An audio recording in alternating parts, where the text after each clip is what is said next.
nyame bɛboa ama wanya nsɛm party na mene odi nkɔmɔ kakra na menim ne sɛ awurade bɛboa ti tra obuku ho na fa bible yɛsrɛ mo platform no mommoa me platform no kakra bi abɛnya de aboa me biara no mɛgye platform no mommoa de obɛnya biara no na de aboa yɛn afei yɛyɛ asɔre no so a tano kurom tanso school mu hɔ ɛhɔ ne yɛhyia nyame nhyira ɛno a na ɛnyɛ easy powerful teachings paa nyame ba message a mema wo ɛnkyɛ mɛku sɛ mɛtwɛn sɛ mɛwie platform no na wɔsɛ nka February ya metumi yɛ crusade but mɛnsɛ ntumi anka platform sika no mɛnya ti kakra matua no matua memfa nsɛ 20 million 2000 aka 800 which is 8 million nam de asɔ so na bibia kama yamɔ mpa mɛda wase menya nkɔpɔ na anwumere so nam wa ho ɔdem no utumi mu na aba bɛkasa baabia me voice duru bia wo konkro tweakra wo konkro fa ye mu breseta nnwuma nyinaa ase ye wia de an monyam ne ayeye de ama fam so wona wahwe ase wona waye mre awurade sakyera won wona wontumi nsom won fo ho ɔde so sakyera won awurade boa yai na fam so amanipa kra enya nkwama dansidie bebre sene na no Friday enya dansidie bebre na monyam kan ewe Yesu de mo amen nyameba yada Yesu ase mene wo di nkwama bi na mene me Yesu ababoa ena no pai na wa se me ko preaching but man to me anko preaching me susa because of the secret thing bia onyankopɔ yi kyerɛ me na adeɛ na me hu ya no me hu sɛ onyankopɔ olimbutayanti a wabɔ nipa adeɛ na ba asase yi so na sɛ wotie me a ɔho tie me ye na ɛmoa anema me hu ne na no me sorry me bompa ya saa hu sɛ aduaba bi a yɛ nyame dia no aduaba na nyera aduaba bi a ɛyɛ nyankopɔ dia no aduaba na nyera da anya dia ba yera the seed of God is never lost anyera da me hu sɛ nyame wo ye nyame jeme so amen amen na so nipa tenase a enye sɛ onipa te nyame ase a enye da wotie message we ya tie ni ye awasa woyɛ careful awo wano ya wano adididi no ye careful obi tena se a ne afra ne so woyɛ nyankopɔ chidini enka ne no wonye nyame chidini according to us chapter 8 and chapter 7 Abrantia bi so tena se ne afra no Stephen na abrantia no abɛka nyame asɛm na kwaduro ba bi sɛ Israel fonu nipa bi yawo ɛso bebre ɛwɔ Israel ɛya no obi sɛ ɛnɛ nsɔre adɔso ɛnyɛ nɛ ɛnɛ nsɔre ba bɛdɔso akyɛ wokɔ Israel mu a yawo so bebre na saa som no a wɔ hɔ no omu nyinaa gansi Christ tiemni ye pa na ɛmoa asom ni nyinaa no gansi Yesu frisa se wowura mo subiri mo ade na di hiri pa ya bosonsom jemeso amen Amen. enti no mu gansi Christ Jesus nso dia ontime mfa baye enkwatena nanim Jesus baye no otu ontime mfa pa enkwatena Christ yanim wampa bosonsom wampa adwaman wampa dia keka hunro sukọ jemeso amen Amen. enti asoma kan dia wo no na camouflage ana wo so bebre camouflage na me pasa wutie message weye ti bama bi sore ya friend Steven wo sore ya friend Steven na Steven ya dipa wo nyankopɔ ma ni nyansa ne ahoden ene tumia na Steven so de kasa me pasa wutie message weye ti akoduro ba bi se Steven kasa yama abru Israel fon eso fisa ensama na brantia ne kana no oden abrantia ne kasa twimpanifo nanim according to Acts chapter 7 wo preach yama Israel fon panifo no sa asama akwa ne kana no oden to mo sorry to attack to mo fa nyansa kwa bi so se ankomenya Steven ankomasi na bo but anyaye ti akwaba se afadie omo hanyan Israel for no akoma ama Israel for bi so tiatua sorry na asamo mo kan se what's that saving wo twantoro ade ato Moses so wo se ni kwase ya Moses nsamo kan ya di adwuma abra Steven so ankale sa na ade ba kwa wo me se eduru tamo Moses Steven aboa be ma bia ne friend so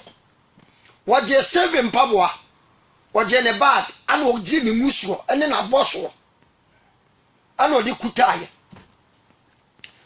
tonim sana so no so ya ba ma bia wo fight for the law Moses law wo ye nipa wo sua de a o ka Pharisee no ho a wo sua de to ya na bi sa Yesu Kristo soma fo ni na sua fo wo betu o mo so sa ti so kwakwa je nwoma efri asofo mpanifo ne nsem se krofo na o mudi Yesu achi ni Yesu na wo wu na chi di fo ye to me tawam achi won ku o ma se ai woni ma se che ni nua se Levi ukwa Israel mo a Levi fo no ena wo se o mudi sof e wo Israel there is no need say obi to me asuafo foforo but Judah ayafa say this man do bebo asu Georgia Baptist ebenya chidifo enti Israel fa no kokwasen no suma nipa kokwasen Jesus so bayan the same na Israel for sa Pharisee for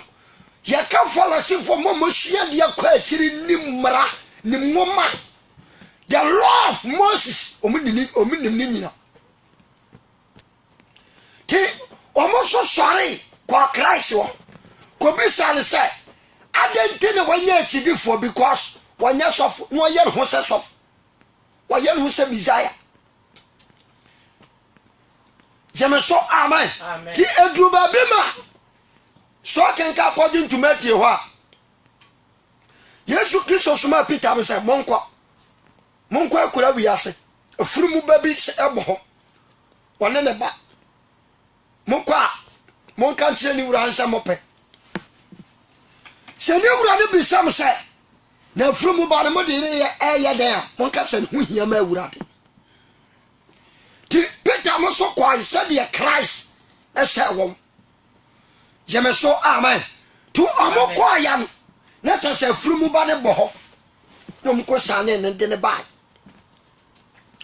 ti omodi afurumu ba ne ba ya anu omodi ya fa sai bre Hosanna na se kire ni o omo de bre gugu fam ana omo de ntoma se afunumu no so ana Yesu Kristo tena ne so ti watira afunumu ba ne so a wade afunumu ne ba ana asuafo ne nipaku di Yesu achi no asoma omo ka se Hosanna asekire ne se ye hene ya dai ba ti wona Pharisee fo panifo ne bi aba bisa crisis ha katira wasuya fo ne nkrofo ne omunya din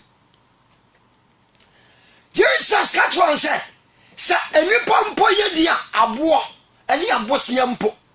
ebe peja nyame wase kire jemeso amen tiamio necha se Yesu Kristo benya chidifo mo achai liwi fo sofo ne falasi fo ne ene sadiki fo ne rabbi fo wo kwa Israel fo no Israel mu so a rabbi fo no so ne kuta teachings omusua le ankasa omune bu omutiti se ade che bi butubutu mu titi Muslim fo de de no tiamio the pasa utie message we na boa ti abasa na Yesu Kristo abenya chidifo ti so asasia sa wa kwa kwaje tumi afrasuafo ai afrasofo mpanifo ni nsem frisa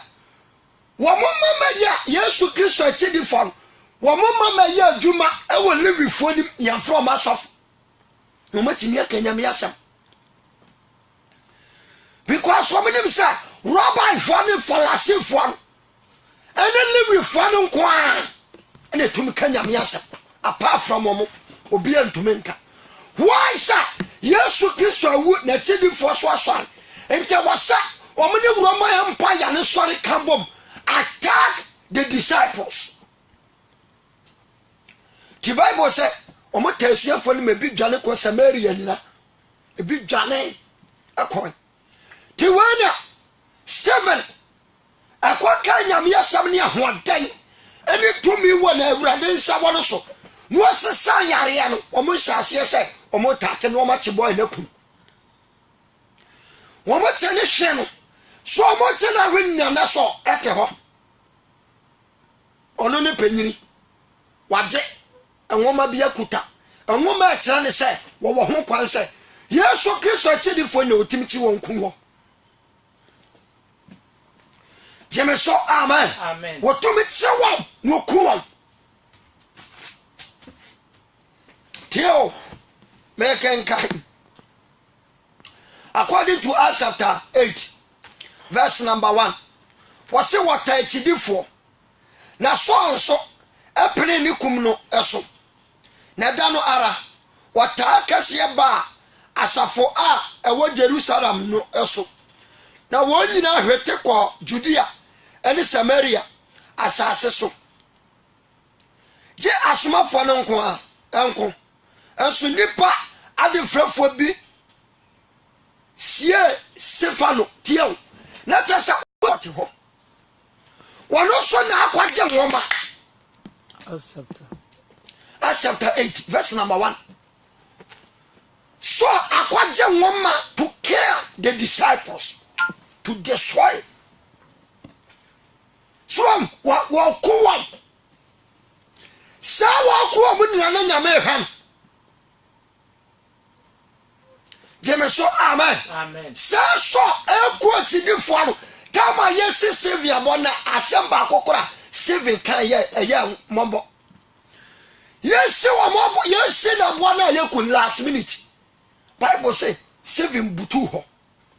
asimo kan se urade facha wo no nim ne wo ye wo bia yesi na boasa no wo mpaye e de ma wo mo musi abo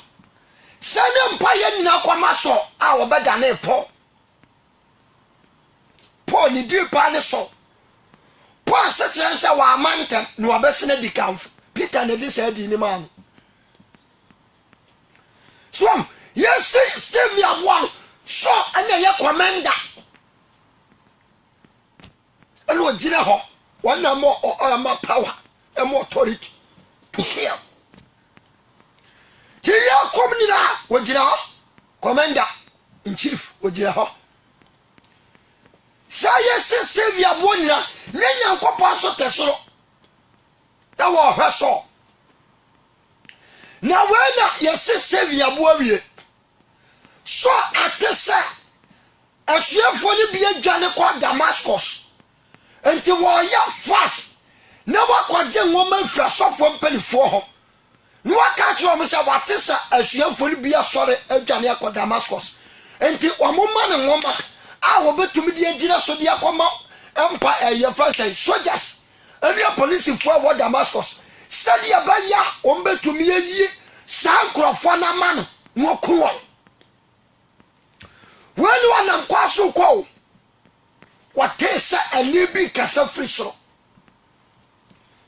anene kasa ya ha po wase ha so agente na atame so obi na no akasa na su asotoro wam wo bia wate ponko so no afiri ponko no so fam dwasa afenu oda ho ehwa wo ne so anam ne nkwala wo ne nam a omukum asuafo afenu obi apa ba bia gira because omoteye ne no but wo ni baby asombo ni fire na saso kowa was na hwanya was ya me awurade a wotame ho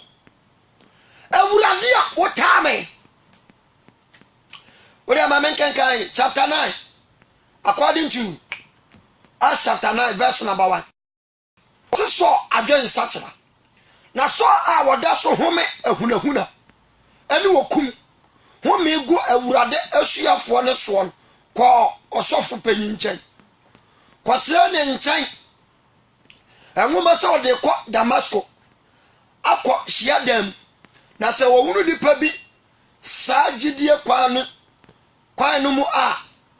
amarimo ho emao wadu won homa emu aba Jerusalem ana wonam no eba se obele Damascus no na empoframu ehaya free soro esran etwa ne ho hia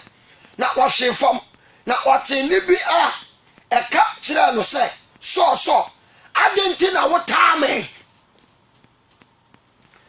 tisa wotiamia meka sama kire wo se wo ya sofo a pray for wo mu a omunya huru nyame na gya nkwam sha wo sesa tu ni paso so mbewuo anana meka sami sai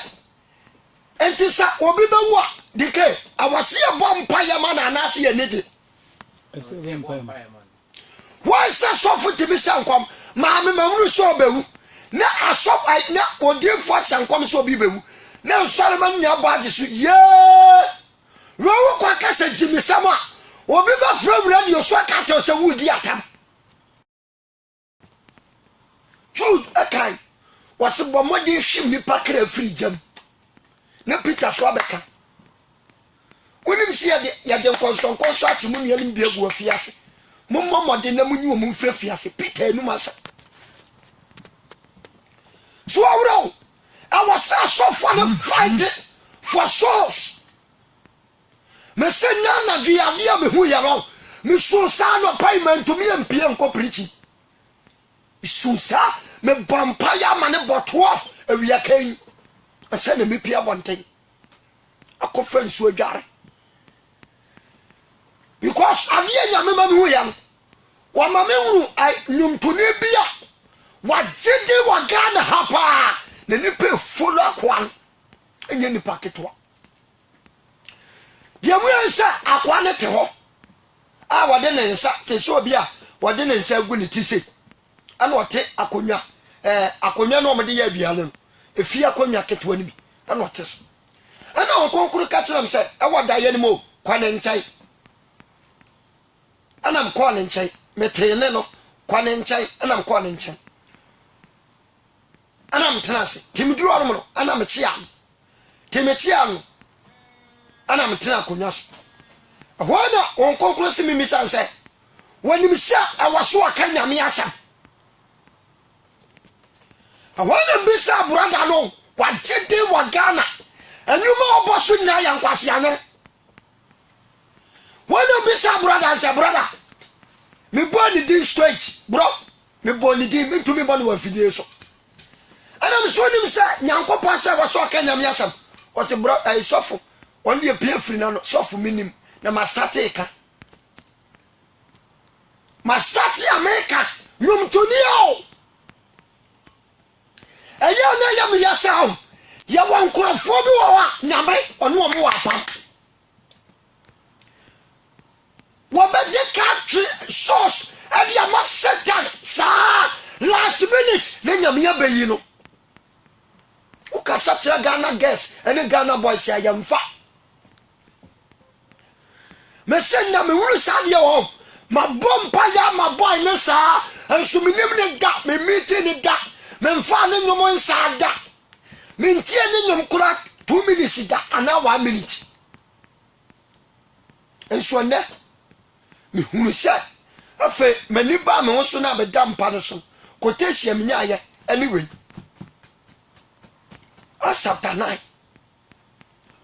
so sa kwa ya fa so de so sa no meje sa brantie wi na ebe ye ni power 7 years coming brother na ba set now eni pani na ba abaye omo wa sa akwa we na asatire ebe te lo Kenya de yan akwa no so ni pe de na tie no e te lo Kenya sata mana lo Kenya tonom ne pe follow boy no e te lo Kenya na anadwe me ho go me sorry me susa na me say awurade ti say na aya wa de I cry me started say me bom pa ye de ama boy no se awurade se wa ye ode ye de a e ma na nyira se de wa kana mram ma ne mram me mpa ye na awurade fansa kan mpa ye we won metumi abosa ba 5 years 6 years ne nyame amfran enso ne nche se nyame amfran wo yi akire me nkwa de obefra no ya wa sofo bi wa enipa yira ye nkwa hwehwe wa ya tete gam ne de da lankuru sem menka se ka anyo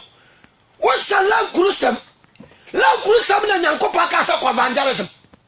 mu woska enso mu nyam dwuma mu betum ye preach radio so 24/7 enso mu preach da ya diskan na gu bank shani pa ayira wana onkonkro se bisa me se nti sanka ye wadwuma o factory ana nko bie ana muniema ese ya nka nyoya am se bayam ya hokura na esu ne ba mo no se why sa asofo ejai ama me niema me source awurade so body pastor ni so ba ne seso asofo ne jai ana ni pa yira many source are dying yankopon lusu mo source masa asofo wo problem o na ba wojira me ya bishop ana me ya cardinal ana me ya reverend me ya eminent ana me ya doctor bishop wodi yantoto di ntanka ni wona ma ba sen kwatwe akrala na kana ho akra ba na obedi sof wodi o makoma nya me se wo makopie heaven free so di sof utie me o ka sa akra na tete wo dem ho wanya eyenwura wo ya salation efuo asori ya farm se munim sa asori ya farm asori no every church Pentecost aya farm wanyako policy makia na aso Methodist aya farm wanyako policy John Wesley na aso tisa John Wesley be wuko na samakia be wuko mumo asofo na mabaro munna mu ya farmers mu ya kuafo eye laborers modi ale sa mo wesa farm no be so papa na modi aduaba na akoma wona ana mo so mo ba ya no efuo ni mu afu mo no enwofu ananse turumu ngoma akyekere no ananse ngoma ane papia ne wamwan ngoma akyekere afuo no mo ntimi no afuo ni ene afuo ni sai till last minute dia waye afuo nto no obeka cho se bia ba na nya fabrem ahonu ne aba so body no obeka cho se bia ba na nya fabrem afredi ana gira honu anim ay basales awoso na nyankopɔ de ba reward obeka se mo akwa pa de kwafo according to Matthew chapter 25 verse number 14 osimo akwa pa de kwafo wadi kakra mu no kura asofo anwene se nyame akra yira ana abrochio ayete se ni omugina airport na pray aba park wani ya pai car on say ayete se wakọ eyin your friends station near pai akra Kumasi o akra takwa sada na asofo ni biaye abrochio awario yedio abrochio awario ni pana yira de yanwene ho tibisa osa etefre so bedi sofo enipa wu wo wa so dem nipa sa de kwa heaven awurade pai so asu so adentina atamo se eye won ase me awurade a wota me wo kan straight that just say Yesu Kristo oye awurade ase me awurade a wota me mo pa mon kan samboa. Verse number 4 was no shefom what in be a catcher and say so adana what time ana was say a yawan a wura and was say a yami yesu what time a ya day was say a yadima will say okoto or for puma and that dear quoti I was a chere a baya dayama was saw send your big javias hunan. Na friend ya wakwa for nyame asam na ade anante sore kokoro nim na obaka odi asasa woyo na amarema wane no nam no atotore mum giregyina ho wase no wate ne de nanso wa unu obiara wate voice na nkrofo na kasa so atore mum at once was sauce when you fry. Ni pay yira. And I saw them ye home. I saw them ye home. I saw Franca. Mesena and Mamusa say yame. What else on him near? Massa a big surprise our Ghana. On say last week na me messages. Say I send Adum FM former news be. Say I say the whole Africa baby discover at all. Chat na to. Wo kasa o ka hu masama. No be te fie so ka wiase mu nsam. Bibi ba wiase o. Bibi ba wiase. Adofo amotie me asofo. Mon sorry o edifo mo amoton so ne pia wata kosia edifo mon sorry na ne pa yira o papa factura ka nim so wu a na abedi ade nka ba yira ho no wa ye niye hwe obi a wo si ne fie no atrem ene de ne nyonko de ne sika afra brochire abaso mfansi fie de na o ye niye enye de o si fie no o ye niye wonim de onim so ano ne sika na damfo na de baaye otim ka se eya bloss no momfa ayi cement ba ku ntwa 30 o de atwa 45 enso no ne dan ya wo sin de 30 fi so ni se dan no sombo man ekoya wo bi de ade ene ensai asofo nim se asofo dwumaro eno sa wo for briefcase no akogina no achache Yesu baba Yesu se wanya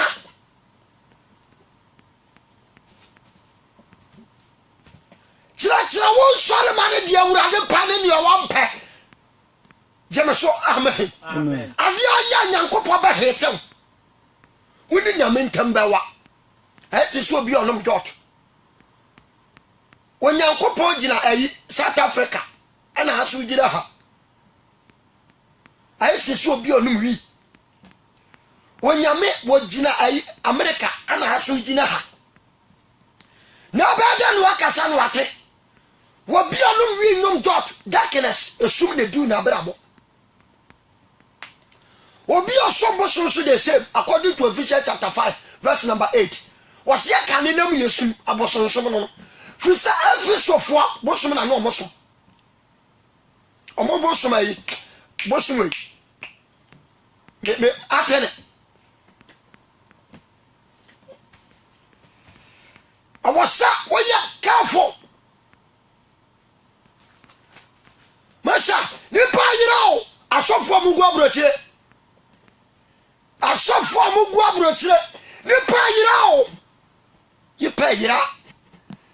so yira emrantie wo na wo maba wo na wo mamefo wo na wo papa fo ni wo na wo bisa wo so mo kwai Ghana ha obi wo a ye ne akire nyame nyansa so amfa no kwatena heaven gay you wo ye say heaven kaba wo ye dia man ka say heaven na police ni no ka ga no ho no munya accident ono so obetena he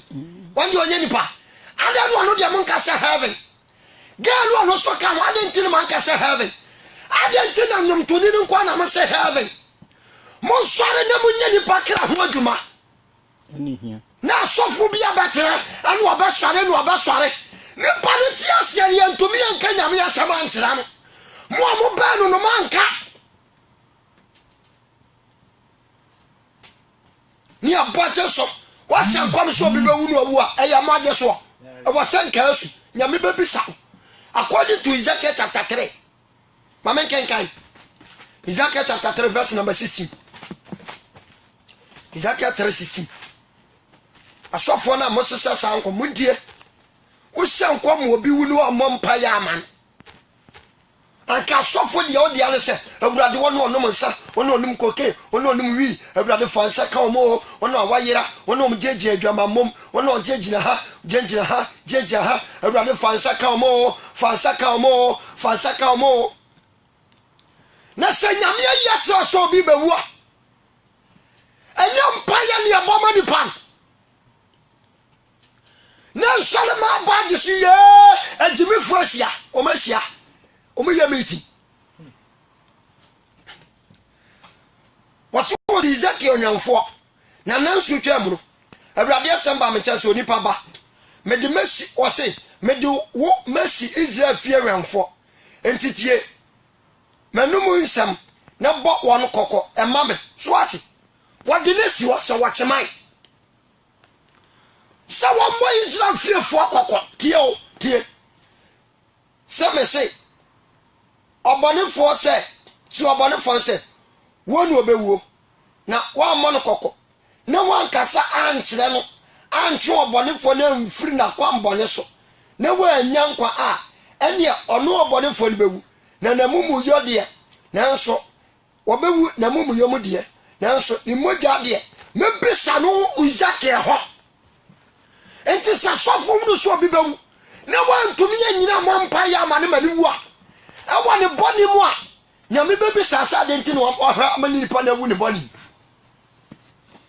mo be tra TV so ne radio so na mo get fans pasia fans odi opa mi wi afam didi matam am didi atam I don't care aya ken according to Jeremiah chapter 5 verse number 20 was said pasia for ni frafo ya ken kai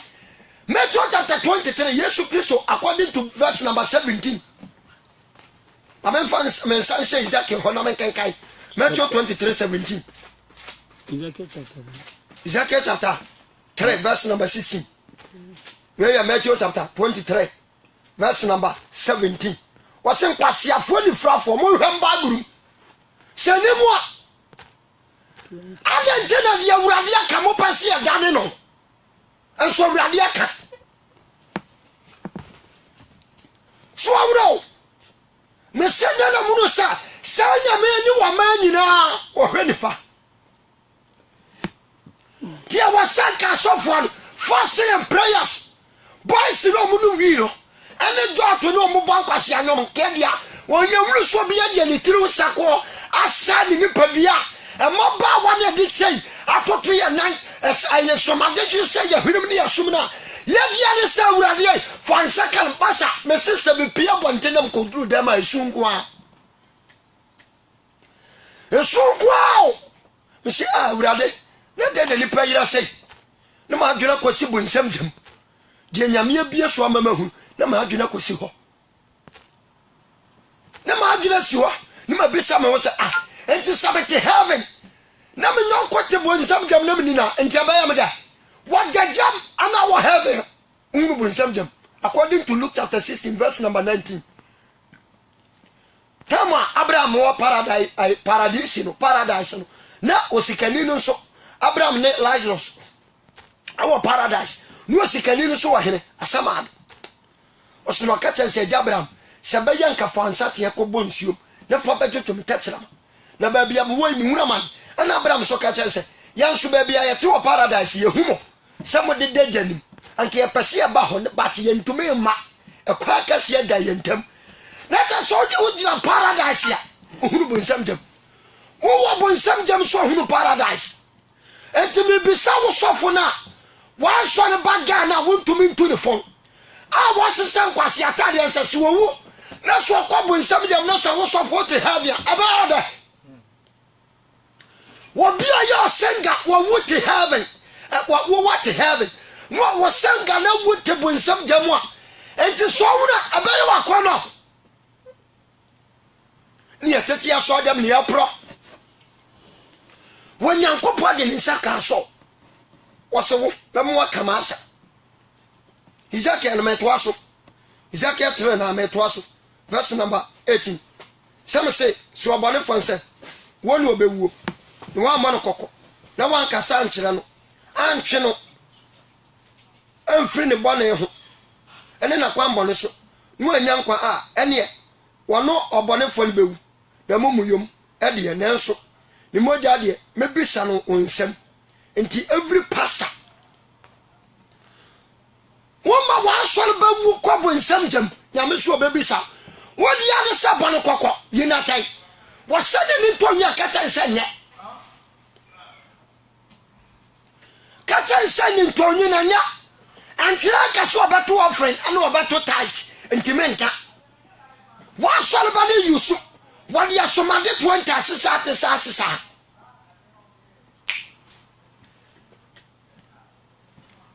pati katsira wa sori ban samami e medam ya somafo ensuro nanim da bia meka frani ne wo ye nantwie wo nantwie no so power wona won kwa so de aba no bo nantwie no gem so amen wona won kwa se wo bo nantwie no enye nantwie na wo so wo bo ai frani ni no wo sofo a wugina se dwanhwefo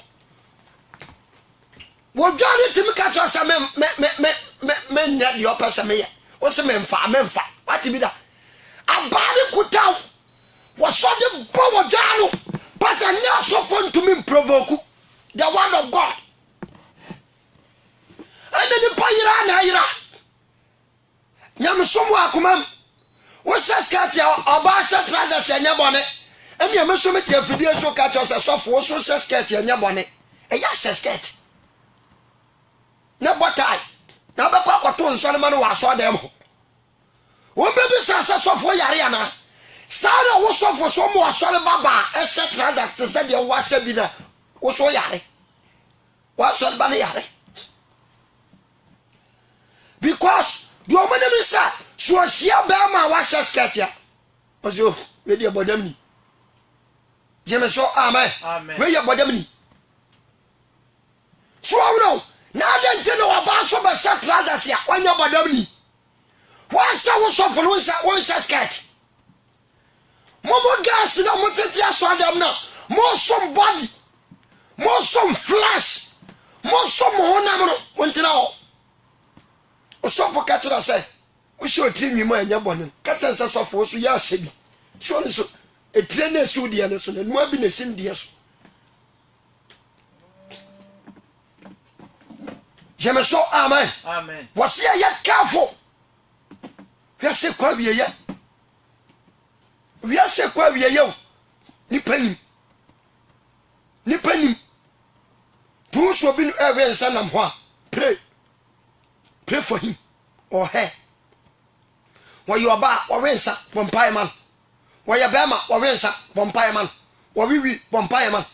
Ena man bi ani ti ho afudwene. O twitas. Ana me preach. Ana meka se na oduru onama me duru ba bi se. Sa wa adwene nya. Se de wa adwene tie nsa na onipa bia so tie darkness.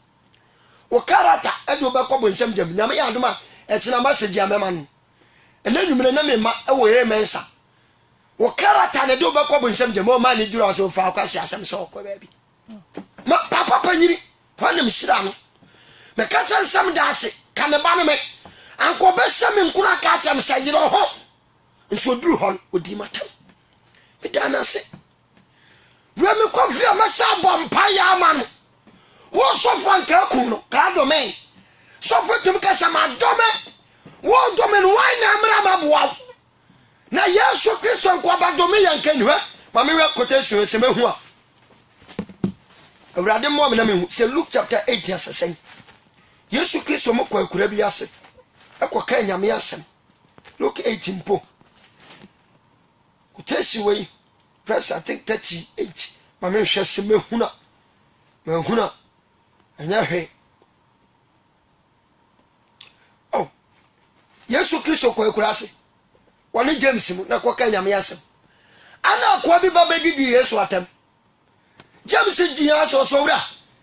na what so ma James free so mra ma hye wo mo Yesu Kristo se da biro ni honhoma eye adwuma wo memu onipa ba na ma so oba ba sai na mo oba ba hwede wa ye den wa yira eno so fon de ye sai nyame akira no wo bia wa yare oba so disi otueska na be de na nipa kwa sori tie woni pa be bre tete ya so da wo bia wa kwa sori ye dika tua 3 million mo ba mo nyansa no aba consultation fee 8 million and send a special counseling 10 million. Jeme so amen. And send emergency counseling and also your special and your emergency counseling and also 12 million. Never done about sorry. Jesus is when you papa the basua baba and why dear why you are not general. One say according to Joshua esuma your friends or moko Jericho when him so Benjamin for Rahab and I won what je want you musie Jericho funny tumpelifo e do mo ba Rahab so fie e wo fa Jericho afasuo na no pe won si e dia abo Jericho afasuo ni one of them merema no ko hye so ho wo ye dwamanfo eso hwe waje merema na Joshua soma won so mo nkonko sra Jericho ekuro no waje won de o matras o mo ko dada eso no mo nko no de o makose abansoro soro ho abrosane soro ho ene Kristo nyanko yiri nuaman adwembane obi the quotation am say Luke chapter 13 Luke 13 says 6:9 Luke chapter 13 verse 6 mama hwe medani pakras Luke chapter 13 verse number 6 brodoma enso abanai obuombe ise obi wo brodoma a wadua ne bobitrum na oba ba hwe so aba ni wanya bi nyame hira ni pakro ena na meka no nyame afuo wanya bi asofo no se abia baba na mo de koma nyame ma okra na mo nyame wai mo ba hwe ska toka ebesisi ya franchise abrosai ene sofo timi bom papa dai de nyame no titalazo house nyame na fata mpampuro swam Jericho ano wo Benjaminfo no ene je emrantie no mkoko sra Jericho oti o mudi o misi Amerima ni fro no ka kire oba nso oba fatam kokko fa border na no na yenim se nyame ya wode ya ba asase so oba je ampa edu tama Israel fo Jericho fo ne ti se Israel fo ba no omo bo wura mo edem no mo fi ana omo to Jericho afasu ni ya to afasu afa ho jemeso amen ya to afasu afa no ke awurade ma Joshua twa wo mo twa ho 7 times hia de to so 7 no se mumosi wo mo bosam abrosa ye to aso ni na fam sra da but abano obedwa manfo no Rahab nkoa only Rahab na bro sensi ho amu why say nyame anyiram asofo asaria ni pa yira ya hwehwewa crusade wo bonya bi wo crusade ya no ya so dem crusade ya wa so dem asofo crusade ya no wo church aso dem ho afa so nye wo church ayi ho compound ho ne ye crusade ye crusade wa banten edu tama mo ye yisandia aba beje Jessica twiri de bia de nam kwaje e ma jeji ba bia soso park ya kese samo ba kanya me yasam amani pa asachira wona wayira amrente ye tatu de ngom ni pabiam amaba wa ye tatu de gu ya nofo ya boso ani ya toho sani pa ya yirai asofo inka eni hika yira na yira nipa yira na yira o nipa yira na yira o sanka ya mudia mo factura kamba hwe ama na so abapa ana tight ka ni adai na wo de tight ka ana welfare masa anya welfare ntina nyame fra mo sofo fukutu onya kwantre kosua semu ma nkokogum kwa kan obi agira ka cha se widi atam eya na munim ntia nyame wo hom wo so a ka ba mu se so obi yira anka ba su ka ba mu se de setia according to Jeremiah wasema mu nsuwufo na mom so ba bi aya dai wa koro 22:10 asesen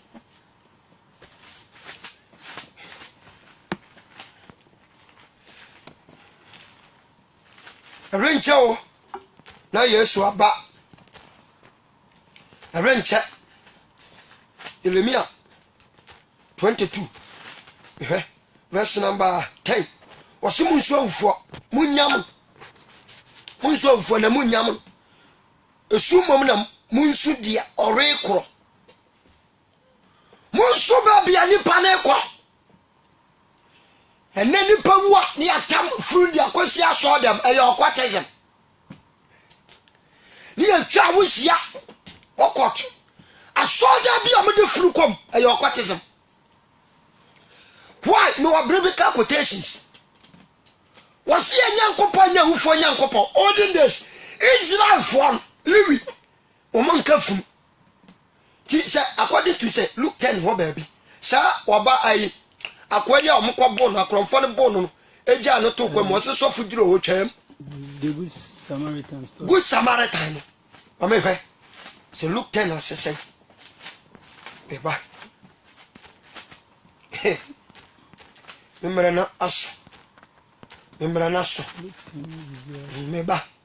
de mehu memrana aso nya honam de kasenti Luke 10:30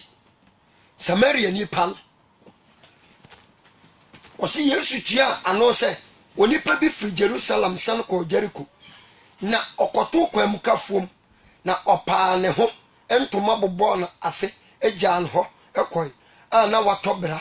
eteso mabbo na kromfa na bo na ma na ayemre na eba se osofo bi befa akwan ne so obehunu no osan ne ho kwai no ni so awu because Israel tama na Moses won ya de ma mo se hwena ne wini ansofu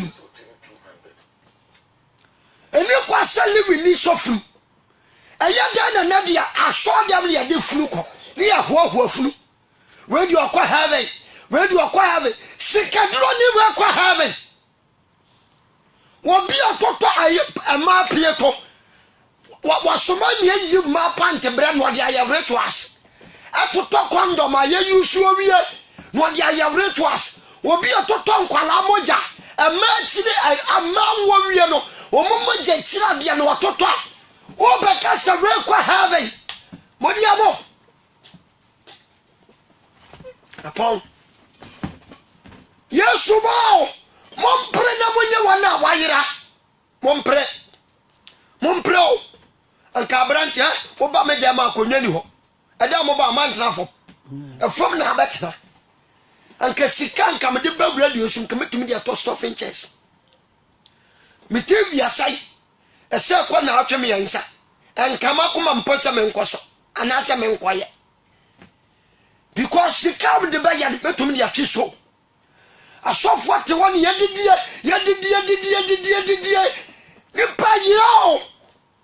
nipa yira me wura ho free na bisa make sense na ni so tatam na mdete ha ka baba wa kwa sore nura nso se ko ba dwaman free so kwa sore nura ne sofo ansetira nka nchen se dwaman ye yanka jenso ne ba ma wo na se wo nware wa wo be ko bo nsem jam abrantie no so nim sansa wi anya wonim sa joto nya obe ko akọ drums owi obe se wanne bintu asi ho wanne dama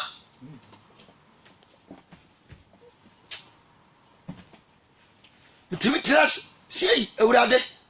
mmobo yo omodi amomo no wodi amame no boa me no me na me pie heaven me mpa ya ntudia se me church members ni bi fra ya bis omo radio so ayatie media ni se me church the way board si ho me kuta me makapen me ko to ni ma tire chiro no bi sa quotation we so dia na sao ya je touch ya je dus ya je touch ya je dus ya je touch ya je dus baje anwa baje guto baje nkatwadia brabaji wei matrawum jaso baje loto na mwa nsuafo sale nyame ya mo wasoma mo sai nyame soma se be yistusho hwene pa yira hwe Saturday ni pa yesi omo asieya how many people and akwa heaven sheni pa ego afie kwanta motere kepkos motere wobia asante region motere asan wako Greater Accra wobia Burahafo wobia Northern wobia ho ni pa sane go free how many people and akwa heaven ha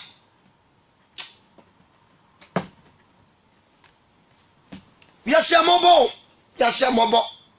bitimi susa na pienam susa Mrantia yira maba wa yira mrantia yira masa hwani mesisi wo wiase hwe ababa wa wuro no ho eno mo to nwum yi se mo ya asofo nkasa enso mo to nwum maba wa to nwum bebre ya asofo yire no obi oba ba to nwum wo hipo no fo hipo ne to sa akora ba tena so si abaye ndeyo adan asofo nkasa Rescate obidi jira wa so dem tonum abrante no obogan hwedi oye ne traza ene ne tire ho gana wa tonum ha dia wa ba kenyum ne ha no adai awurade amati asore sa yemfom na maye business yo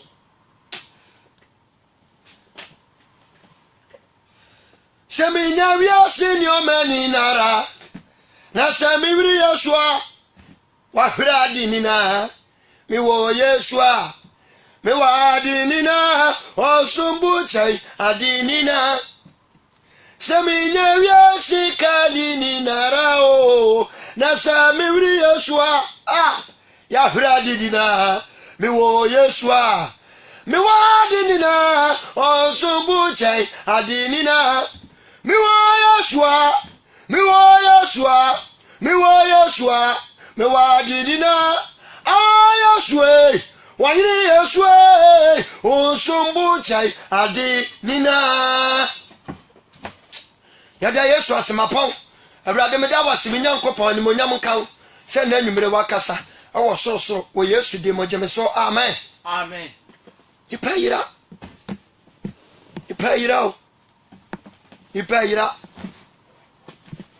ipayira yameba yanhwe ho ye